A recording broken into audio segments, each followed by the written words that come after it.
17일 월요일, 오늘은 사무엘하 17장부터 20장까지 함께 나누기 원합니다. 요즘 많은 분들이 페이스북이나 인스타그램 같은 소셜미디어 앱을 사용하시는데요. 대부분 맛있는 거 먹은 사진, 좋은 곳 다녀간 사진, 혹은 선물을 받거나 하는 것과 같은 기쁨을 표현함으로 자신의 삶을 꾸미는 데 사용합니다. 그런데 이 소셜미디어의 숨은 위험은 그 사람의 밝고 빛나는 인생의 순간만을 포착하여 보여준다는 것입니다. 이면에 숨겨져 있는 아픔이나 어두움, 그리고 일상을 보지 못하게 하는 거죠. 마찬가지로 지금 이 시대는 성공의 이면에 있는 아픔과 노력, 어두움의 시간을 보지 못하며 실패를 견디지 못합니다. 이것은 이스라엘 역사상 가장 성공한 왕이라고 할 수 있는 다윗의 인생 끝자락에서도 동일하게 나타납니다. 고통과 아픔의 순간이 있는 것입니다. 지속적으로 말씀드리는 부분이지만 다윗은 하나님의 사람이었습니다. 누구보다도 열심히 인내하고 훈련받은 사람이었습니다. 어려서부터 두각을 나타낸 사람이었고 나띵에서 시작해 삶을 일궈낸 성공의 아이콘이었습니다. 오늘은 이 성공한 사람 다윗의 아픔을 나누기 원하는데요. 아히도벨, 압살롬, 요압, 그리고 다윗이라는 인물들의 관계와 그 관계를 만들어낸 배경들을 설명해 드리면서 성경을 읽는 재미를 더하고자 합니다. 오늘 17장에서요. 궁궐에 있는 사람은 다윗이 아닙니다. 그의 아들 압살롬입니다. 그리고 아히도벨은 압살롬에게 지금 다윗을 추적하여 죽여야 한다고 말합니다. 이게 무슨 상황일까요? 혹시 어제 성경 읽는 것을 놓치신 분들을 위해 짧게 설명드리면 압살롬이 반역을 일으켰습니다. 그리고 다윗은 성에서 쫓겨 도망가는 신세가 되었습니다. 그리고 그 압살롬 곁에는 모사 아히도벨이 있습니다.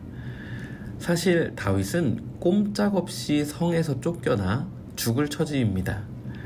그런데 다른 모사인 후세로 인해 다윗 추격이 늦어졌고 그로 인해 다윗은 목숨을 건지고 다시 궁궐로 돌아오게 됩니다. 왜 압살롬은 반역을 일으킨 걸까요? 그리고 그 옆에 있는 사람 아히도벨은 누구인 걸까요? 사무엘하 23장 34절과 11장 3절을 근거로 많은 성경학자는 아히도벨이 밧세바의 할아버지라고 보는 것에 동의합니다. 힘으로 밧세바를 범했던, 그리고 우리아를 죽임으로 그의 가정을 없이 한 다윗을 향한 마음이 아히도벨을 압살롬에게 붙게 한 것입니다.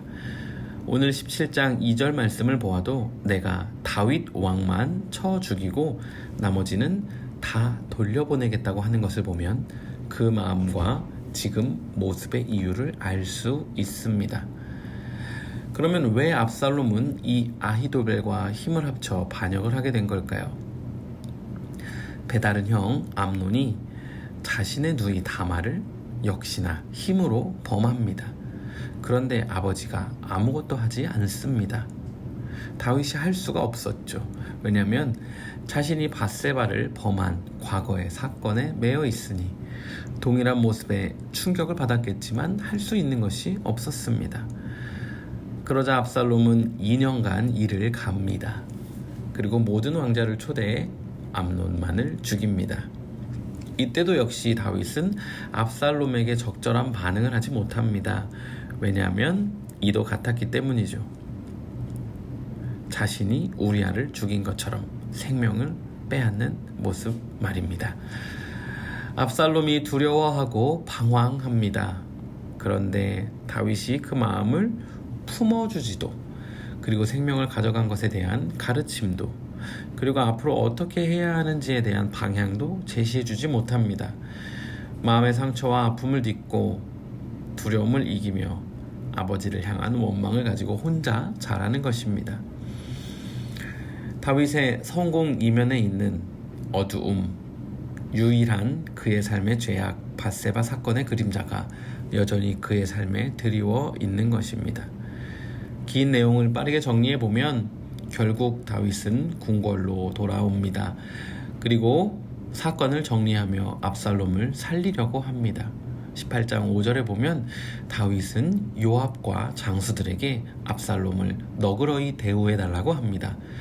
그런데 14절에 보면 요압은 창을 가지고 가서 살아있는 압살롬의 심장을 찌릅니다. 이 소식을 들은 다윗은 슬퍼합니다. 내 아들아, 내 아들아, 내가 죽었더라면 하며 슬피 웁니다. 이 소식이 요압에게 들리고 요압은 다윗을 찾아가 다윗에게 원망 섞인 위협을 가합니다. 우리가 죽었으면 좋았겠느냐고. 그 녀석은 반역자라고. 그리고 오늘 나가서 부하들을 위로하지 않으면 아무도 오늘 왕하고 있지 않을 것이고, 그것이 왕이 경험했던 그 어떤 젊은 날의 고통보다도 심할 것이라고 말합니다. 아들의 죽음도 마음껏 슬퍼할 수 없는 것입니다. 평생 힘든 시간을 함께 이겨낸 동지라고 생각했는데 그 앞에서 자유로울 수 없는 것입니다. 분명히 살릴 수 있는 압살롬이었는데 요압은 다윗의 말을 듣고도 압살롬을 죽이는 것입니다. 이후에도 성경을 읽으시며 요압의 모습과 다윗의 죽음을 앞두고 요압에 대해 명한 것을 보면 이 둘의 관계가 화평한 것만은 아니었다는 것을 알 수 있습니다. 이건 역시 다윗의 어두움의 시간과 연관이 있습니다. 요압과 우리아가 전장에 있었던 때, 다윗이 밧세바를 범했던 때, 다윗은 우리아를 전장에서 부릅니다. 그리고 그가 밧세바와 시간을 보내게 하려 합니다. 자신이 밧세바를 범한 사건을 덮으려고 했던 거죠. 그런데 우리아가 집에 가서 밧세바와 시간을 보내는 것을 거절합니다. 자신의 범죄를 덮으려는 다윗의 시도가 실패했을 때 다윗은 우리아의 손에 편지를 써 보냅니다. 그 편지의 내용은 우리아를 전장으로 보내 극렬한 그곳에 혼자 남게 하고 죽도록 하여라 라는 내용이었습니다. 다윗의 범죄로부터 시작된 두려움과 그것을 덮기 위한 일들이었죠. 이 편지를 받아본 요압의 반응이 어땠을까요? 왕이기에 시키는 대로 하지만 자신의 신하를 죽음으로 내어주는 다윗의 모습을 경험하며 관계의 신뢰의 문제로 작용하기 시작했을 것이고, 이것은 이후에 요압이 다윗 앞에 무엇인가 가지고 있는 것처럼 행동하게 하는 힘이 되었을 것입니다. 성공한 사람 다윗 역시 실패의 모습이 있었습니다. 그리고 그곳에서 얽힌 상황과 사람들과의 관계를 풀어내는 것이 쉽지 않았습니다. 아픔이 있었습니다. 성도 여러분, 혹시 우리 삶 가운데 매여 있는 문제들이 있습니까? 관계들이 있습니까?